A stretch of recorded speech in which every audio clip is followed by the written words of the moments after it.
Steve Harvey broke down in tears on stage, revealing a side no one had ever seen before.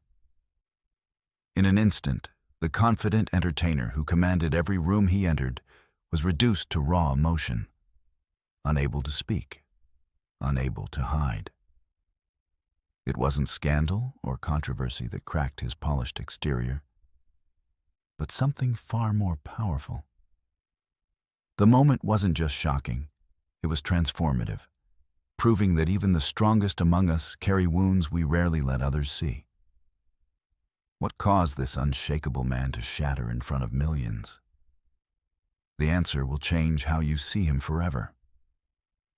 For decades, Steve Harvey had mastered the art of being untouchable. The man who walked onto stages with that signature swagger, suit perfectly tailored, mustache impeccably groomed, seemed immune to life's emotional hurricanes.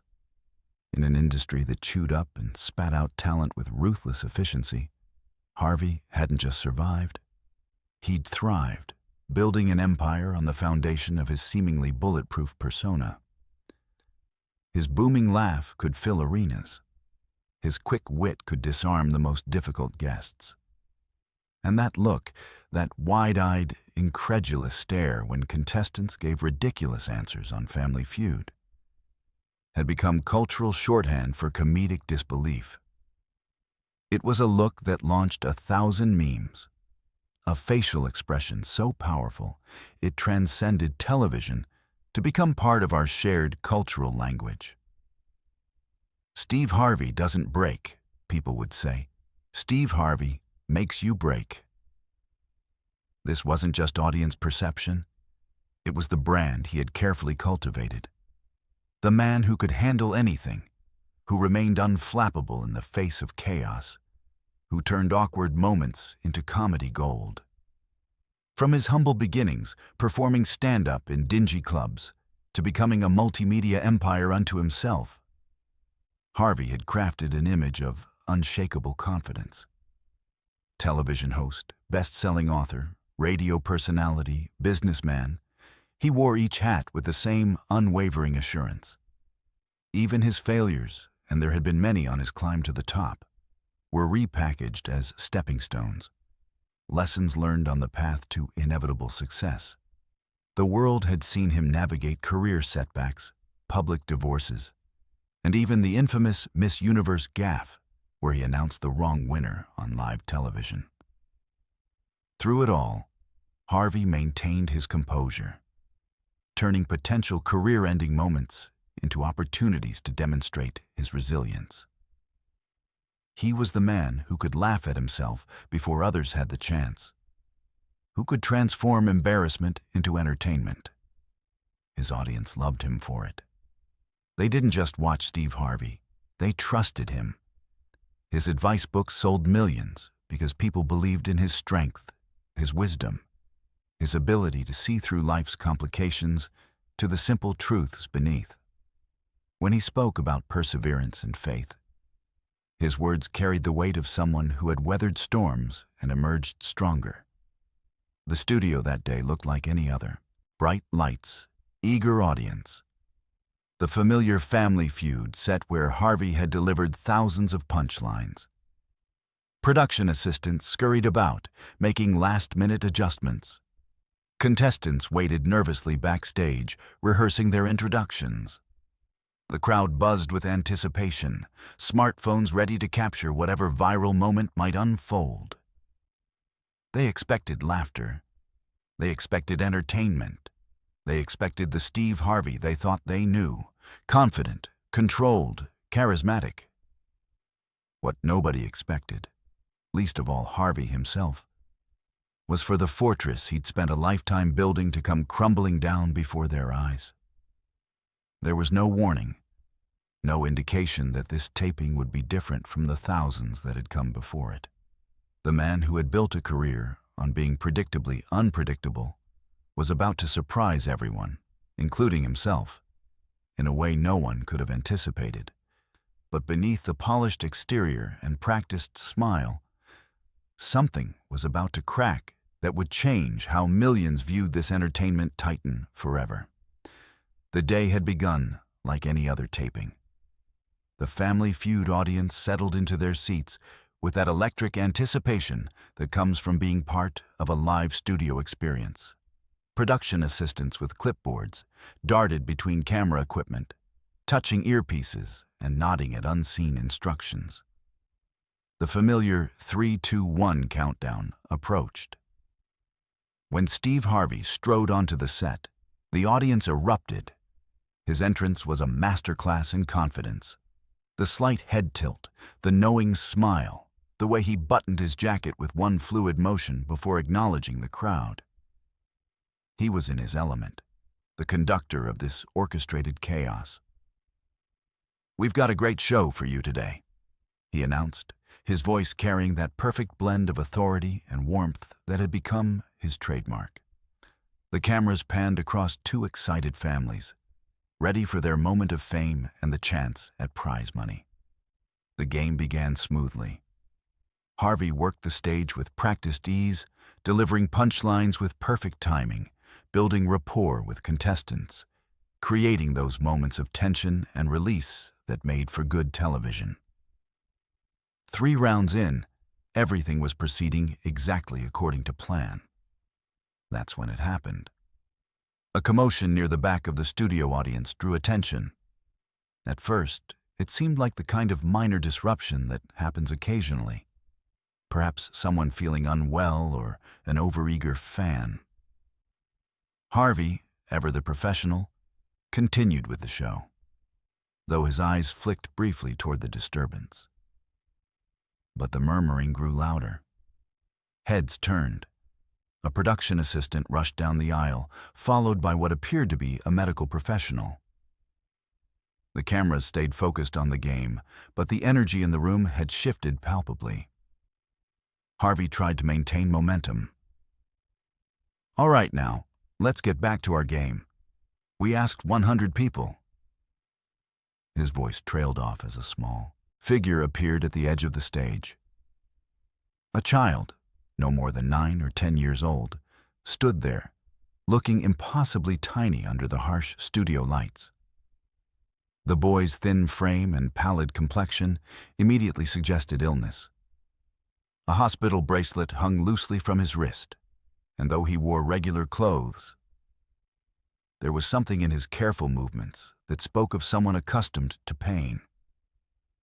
A woman who appeared to be the child's mother stood anxiously behind him, her face a complex mixture of embarrassment and determination. "I'm so sorry," she began, her voice barely audible over the now hushed audience. "He just wanted so badly to meet you, Mr. Harvey. We didn't mean to interrupt." The studio fell into an uncomfortable silence, the type of silence that television producers dread, unplanned, unpredictable, uncontrollable. Harvey's expression cycled through confusion, concern, and then professional resolve. He'd handled interruptions before. This was just another moment to navigate, another opportunity to demonstrate his quick thinking and charm. "Well, hello there, young man," he said, adjusting his stance to address the child directly. "Seems like you're determined to be part of our show today." The audience laughed nervously, grateful for Harvey's attempt to normalize the situation. The cameras, after a moment of uncertainty, focused on this unexpected scene. The director, sensing a potential heartwarming moment, signaled for the cameramen to capture this interaction. The boy looked up at Harvey, his eyes wide with a mixture of awe and something else. A depth of experience that seemed incongruous with his young age. "My name is Elijah," the child said, his voice surprisingly strong despite his fragile appearance. "I watch your show every day in the hospital. The nurses always know to turn it on when I have my treatments." Harvey nodded, maintaining his warm smile, though those who knew him well might have noticed the slight tightening around his eyes. The first hairline fracture in his composed facade. "Well, I'm honored to have such a dedicated fan." Harvey responded, gesturing for a production assistant to bring a chair for the child. Those treatments sound pretty tough. The boy nodded solemnly. They are. But you make me laugh even when everything hurts. The audience collectively held their breath. This was no longer a game show interruption. It was becoming something far more intimate. The two families competing stood forgotten, the competition suspended in this unexpected moment of real life, intruding into entertainment. The doctors say I might not, the boy began, then paused, seeming to reconsider his words. They say I need to be brave for a long time. And I was wondering how you stay so strong all the time. You never seem scared of anything. The question hung in the air, innocent, profound, and aimed with uncanny precision at the very foundation of Steve Harvey's carefully constructed public persona. Harvey's professional smile remained, but something shifted in his eyes. Later, viewers who had watched this moment replayed on social media would debate what they saw in that instant. Recognition, remembrance, or the first glimpse of a man seeing his own reflection in an unexpected mirror. The teleprompter offered no script for this. The producers waited in tense silence, unsure whether to cut away or let this unplanned moment unfold. The audience sat motionless, sensing they were witnessing something rare and unfiltered. What this child said next would do something no comedian, celebrity, or crisis had ever accomplished. It would break through Steve Harvey's impenetrable facade in front of millions. My mom says you grew up poor like us, Elijah continued, his small voice carrying through the now silent studio. She says you lived in your car before you got famous. Is that true? The question seemed simple enough. Harvey had discussed his early struggles countless times in interviews, motivational speeches, and his books. This was familiar territory. The rags-to-riches narrative he'd polished to perfection over decades. The story of his rise from homelessness to Hollywood had become almost mythological in its telling and retelling. That's right. Harvey nodded, his voice maintaining its practiced steadiness. I was homeless for 3 years, lived out of my 1976 Ford Tempo, showered at gas stations and swimming pool facilities. He paused, waiting for the familiar murmurs of amazement that typically followed this revelation. The audience responded on cue, with appreciative sounds and nodding heads, recognizing the beginning of one of Harvey's inspirational life lessons. This was comfortable ground, the self-made man sharing wisdom earned through hardship. The production team relaxed slightly. They were back in the realm of the expected, the controlled narrative that made for good television. But Elijah wasn't finished. Were you scared at night? The boy asked, his eyes wide with genuine curiosity. When you were all alone in your car? Something flickered across Harvey's face. A micro-expression so brief the cameras almost missed it. A shadow of remembrance, perhaps, or pain long buried beneath years of success and carefully constructed confidence. For a fraction of a second, the mask slipped, revealing a glimpse of the man behind the persona. Well, you know, Harvey began, his voice dropping slightly from its usual booming projection. Being scared is part of life sometimes, but fear doesn't have to. I get scared at night in the hospital, Elijah interrupted, with a directness only children can manage. Even when my mom stays with me. Sometimes I pretend I'm brave like you, but I'm not really. The machines make weird noises, and the nurses come in when I'm sleeping. And sometimes I hear other kids crying. The studio lights seem suddenly too bright, too revealing. Harvey adjusted his tie, an unconscious gesture he rarely made on camera. The studio audience shifted uncomfortably, sensing the conversation had veered into territory too real, too raw for entertainment. "Can I tell you something, young man?" Harvey said, crouching down to meet the boy at eye level. The movement was spontaneous, unplanned, a departure from his usual commanding stage presence. The cameras scrambled to reframe the shot, capturing this unexpected intimacy. Being brave doesn't mean you're not scared. He paused, seemingly searching for the right words, another rarity for the quick-witted host who always seemed to know exactly what to say. "Those nights in that car," Harvey continued, his voice now noticeably different, softer, less performative. "There were times I was terrified, not just about where my next meal would come from or if I'd ever make it in comedy. I was scared that maybe I'd made the wrong choice, that I'd let my family down, that I wasn't strong enough to make it through." The production team exchanged glances. This was not the packaged, inspirational story Harvey usually delivered. This was something raw, unfiltered. The director signaled to stay with the shot, understanding they were witnessing something unprecedented. Elijah nodded solemnly, as if he understood completely. "That's how I feel when the doctors come in with new test results. They try to smile, but I can tell when it's bad news by how they stand. And then my mom tries to be happy for me, but later I hear her crying in the bathroom." A collective intake of breath swept through the audience.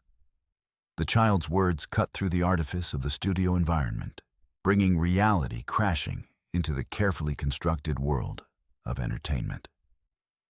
Harvey placed a hand gently on the boy's shoulder.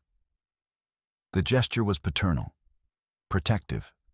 For a moment, he wasn't Steve Harvey the entertainer, but simply a man connecting with a child in pain. His usual stage presence, the larger-than-life personality that filled arenas, seemed to shrink to this single point of connection. "The thing is," Harvey continued, his voice now barely above a whisper, forcing the audience to lean forward in their seats, "I used to think I had to pretend those scary times never happened. That being successful meant acting like I was always strong, always confident, always had the answers." He cleared his throat, but the usual authoritative resonance didn't return. Instead, his next words came out rough around the edges, as if emerging from a place deep within that rarely saw daylight. "My father—" Harvey stopped abruptly, something catching in his throat. The mention of his father was unexpected, unscripted. The studio audience collectively held its breath. Even the most seasoned production crew members froze, sensing they were witnessing something profoundly personal. "My father was the hardest working man I've ever known," Harvey continued after a moment. "Coal miner. Never missed a day of work. He taught me everything about being a man, about responsibility, about showing up, no matter what." The teleprompters remained blank. The producers, sensing the gravity of the moment, let it unfold without interference. The competing families stood forgotten on their podiums, no longer contestants, but witnesses to something transformative. "When I was struggling, living in that car, I never told him how scared I was. I thought that would disappoint him somehow. I thought being a man meant swallowing that fear, never letting anyone see it." Harvey's voice wavered slightly. Those in the front row could see something glistening in his eyes. The studio lights caught the moisture, magnifying it. A makeup artist moved forward instinctively, then stepped back, understanding that this moment should remain untouched. "The last conversation I had with my father before he died." Harvey paused, swallowing hard. "He told me he was proud of me. Not because I was successful by then, not because I had finally made something of myself, but because I hadn't given up when it was hard." A single tear escaped. rolling down Harvey's cheek before he could catch it. The audience gasped collectively, not in judgment, but in shared emotion. This was a Steve Harvey they had never seen before. A man stripped of his armor, vulnerable in a way that felt almost sacred. He said to me, "Son, I always knew you were scared. I was scared too, every day of my life. Walking into that mine, not knowing if I'd come back out, wondering if I could provide for my family. But being a man isn't about not being afraid. It's about what you do with that fear." Harvey's voice broke completely on the last word. The memories seemed to physically move through him, his broad shoulders hunching slightly as if under its weight. "So, you see, Elijah," Harvey continued, making no attempt to wipe away the tear, "being brave isn't about not being scared. It's about feeling all that fear and still getting up the next morning. Still fighting. My daddy knew that. I think you know it too." Elijah looked up at Harvey with an expression far older than his years. "Even when it hurts really bad?" Harvey nodded. Now the tears flowed freely. "Especially then. Especially when it feels like you can't take another step, another treatment, another day of uncertainty. That's when your bravery matters most." The cameras captured every moment as Harvey's carefully constructed persona crumbled completely. His shoulders shook with emotion that had perhaps been contained for decades. The man who had built an empire on appearing invulnerable was openly weeping on national television. But it wasn't embarrassment or shame that radiated from him in that moment. It was authenticity, pure, unfiltered, and powerful. It was as if the weight of maintaining his public image had suddenly become too heavy to bear. And in letting it go, he found a different kind of strength. "You know," Harvey said, his voice thick with emotion, "I stand up here every day making jokes, looking like I've got it all figured out. But the truth is, I still get scared. I still wake up some mornings wondering if it's all going to disappear. If I'm enough." He looked around the studio, taking in the cameras, the lights, the trappings of his success. "All of this. It's wonderful. I'm blessed beyond anything I could have imagined during those days in my car. But none of it protects you from being human, from feeling afraid." The studio audience, initially shocked into silence, began to respond. Some wiped away their own tears.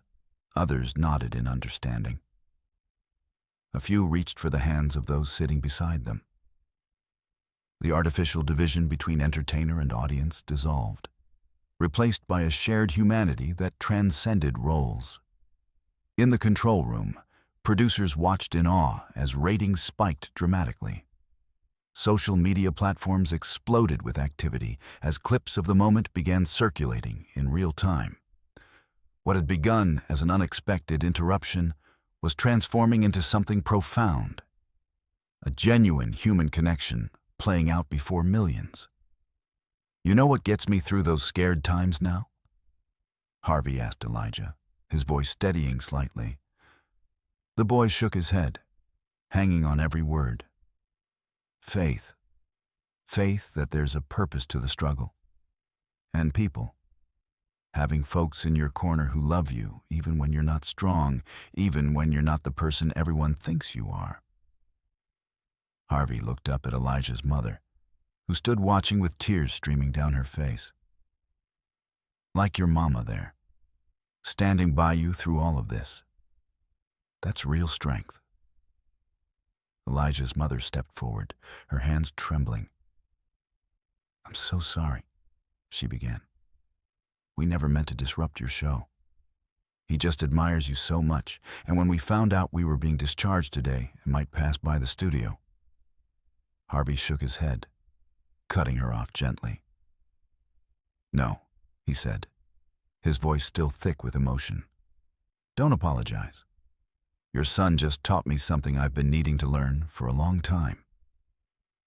He turned to address the studio audience, and by extension, the millions watching at home. We spend so much time in this world trying to look invincible, trying to convince everyone, and ourselves, that we've got it all under control. But maybe real strength is being honest about our struggles. Maybe that's how we truly connect with each other. The game show, the competition, the entertainment, all of it faded into the background as something far more significant took center stage. Vulnerability in its purest form, courage in its truest definition. A production assistant appeared with a Family Feud t-shirt and hat for Elijah. Harvey took them, but then removed his own suit jacket, the armor he wore every day, and draped it around the boy's thin shoulders. It engulfed him completely, making him look even smaller. But the symbolism was unmistakable. "This fits you better than it ever fit me," Harvey said softly. "Because you're the real deal. Young man, you're not pretending to be brave. You're living it every day." And as Steve Harvey embraced the small boy who had somehow managed to break through decades of carefully maintained armor, the world witnessed not the fall of an icon, but the rise of something far more powerful. A man finally strong enough to be seen as he truly was. The director, sensing the perfect closing moment, signaled for the cameras to slowly pull back, capturing the tableau. The famous host and the small boy, surrounded by an audience on their feet, unified in an unexpected moment of shared humanity. In the days that followed, the unscripted exchange would be viewed hundreds of millions of times. It would spark conversations about vulnerability, authenticity, and the masks we wear. Critics and fans alike would debate whether they had witnessed a carefully orchestrated publicity moment or something genuinely transformative. But for those who had been in that studio, who had felt the electric current of real emotion cutting through the artificial environment, there was no question about what they had witnessed. They had seen a man step out from behind his own legend and, in doing so, become something even greater. And somewhere in a hospital room, a young boy would watch the replay on a small television, wrapped in an oversized suit jacket, understanding in his own way that he had helped someone else be brave. The producers called for an unscheduled commercial break immediately following Harvey's emotional exchange with Elijah. As the on-air lights dimmed and cameras temporarily stopped rolling, the studio remained unnaturally quiet. The usual bustle of a television set, technicians adjusting equipment, producers conferring over clipboards, audience members shifting in their seats, was replaced by a reverent stillness. Harvey stood motionless for a moment, seemingly unaware of the activity around him. The production assistant who typically rushed to touch up his makeup or offer a bottle of water hung back, unsure how to approach this unfamiliar version of their boss. The competing families remained at their podiums, exchanging uncertain glances, their game forgotten in the wake of what had just transpired. It was the show's executive producer, Melissa Chen, who finally approached Harvey. A veteran of television production for over 20 years, Chen had witnessed her share of on-air surprises, but nothing like this. She placed a gentle hand on Harvey's arm. "Steve," she said quietly, "we can wrap for the day if you need to. We have enough footage to edit something together, or we can reschedule entirely." Harvey turned to her, his eyes still bright with emotion, but surprisingly clear. "No," he said firmly. "We finished the show." Chen studied his face. "Are you sure? Everyone would understand." "I'm sure," Harvey interrupted, straightening his tie. "Those families came here to play. They deserved their chance." He glanced toward where Elijah and his mother were being escorted to special seats in the front row. "Besides, I think our young friend there would enjoy seeing how the game ends." Chen nodded, impressed but not surprised by Harvey's professionalism. "Okay then, back in 5." As she walked away, Harvey took a deep breath, centering himself. The emotional release had left him feeling strangely light, as if some invisible weight had been lifted from his shoulders. For decades, he had carefully compartmentalized his public and private selves, never allowing the two to intersect. Now that the barrier had been breached, he felt neither embarrassment nor regret, only a curious sense of liberation. The floor director began the countdown. Back in 5, 4, 3. As the cameras rolled again, Harvey addressed the audience with a warmth that felt different from his usual charismatic performance. "Well, folks, I think we just experienced something pretty special here today. Sometimes life reminds us what's really important, right in the middle of our regular programming." The audience laughed gently at his phrasing. "But now, let's get back to our game. We've got two wonderful families here who are ready to play Family Feud." The remainder of the show proceeded with surprising normalcy, though viewers would later comment on a subtle difference in Harvey's demeanor. His jokes landed with the same precision. His timing remained impeccable. But there was an authenticity to his interactions that felt new. When contestants gave ridiculous answers, his reactions seemed less performative and more genuinely amused. When families celebrated their victories, he appeared to share in their joy more fully. By the time the taping concluded, social media was already ablaze with clips from the first half of the show. Real Steve Harvey was trending nationally, with viewers sharing their reactions to seeing this new side of the beloved host. Some posted about their own experiences with vulnerability, inspired by Harvey's unexpected display of emotion. Others connected it to their personal struggles with illness or hardship, finding unexpected comfort in seeing a public figure acknowledge his own fears. As the audience filed out, many lingered, hoping for a chance to express their support or share how the moment had affected them.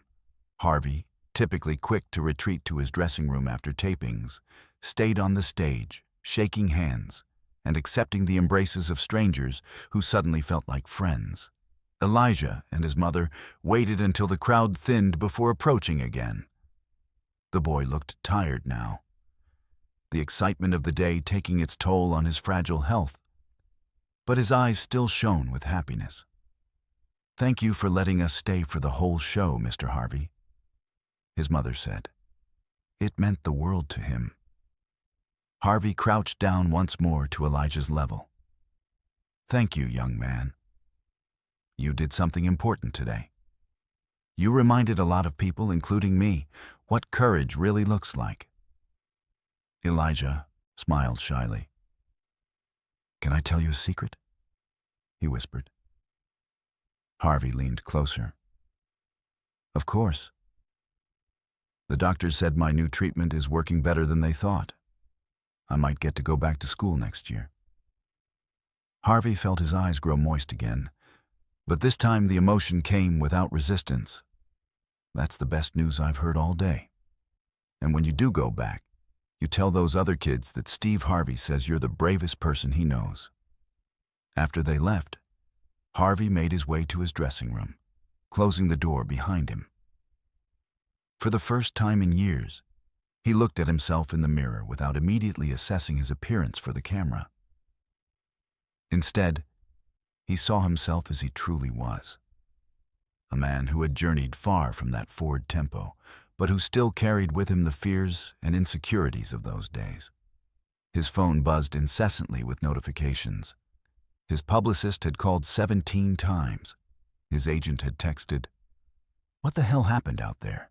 Call me ASAP." Several network executives had reached out, their messages a mixture of concern and excitement about the viral moment they now owned. Harvey ignored them all, instead dialing a number he called too rarely. "Hey, big brother," answered a familiar voice. "I was just watching you on TV.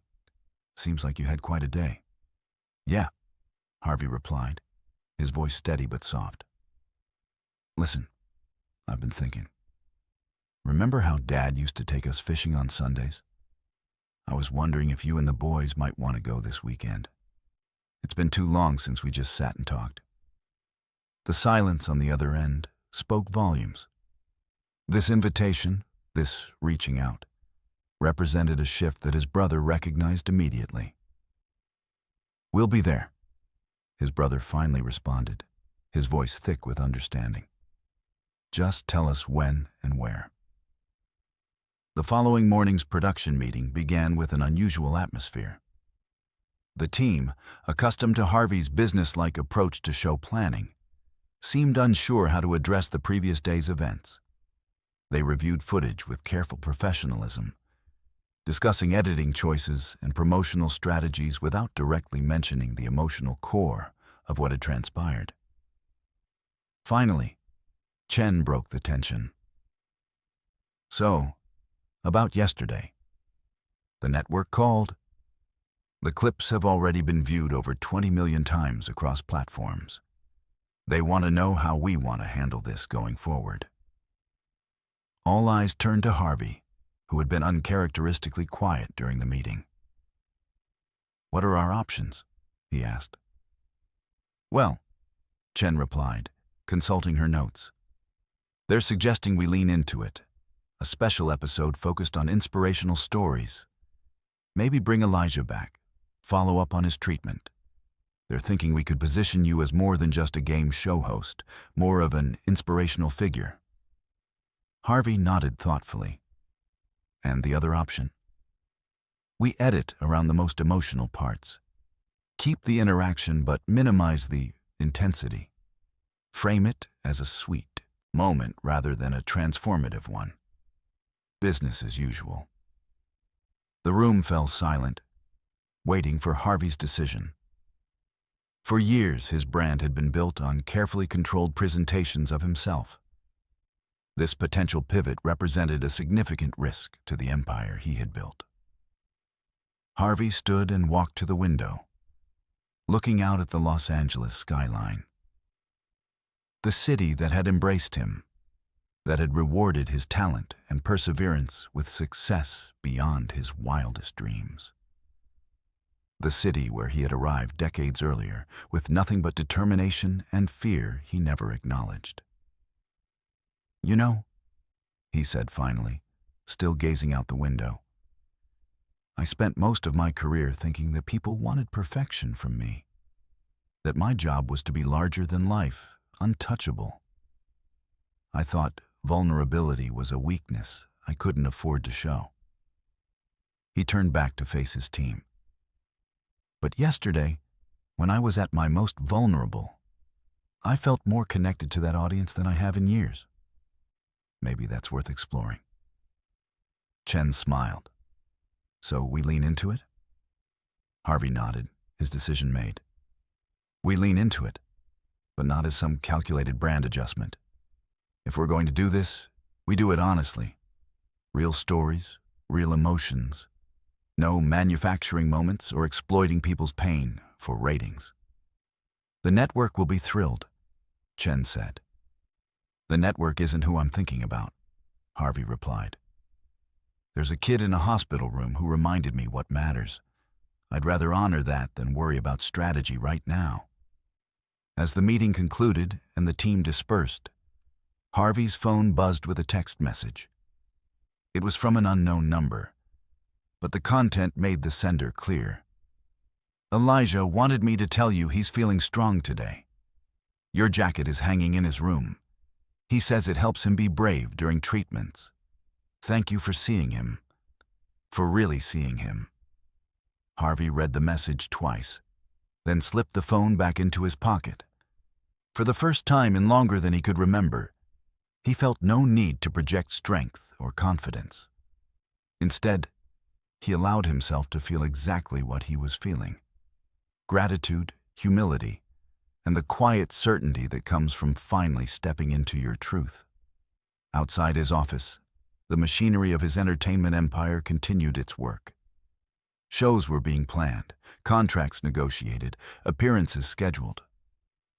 But inside, Steve Harvey had begun a different kind of work, the dismantling of walls he had spent a lifetime building, and the discovery that on the other side of vulnerability lay not weakness, but a power he had never imagined possible.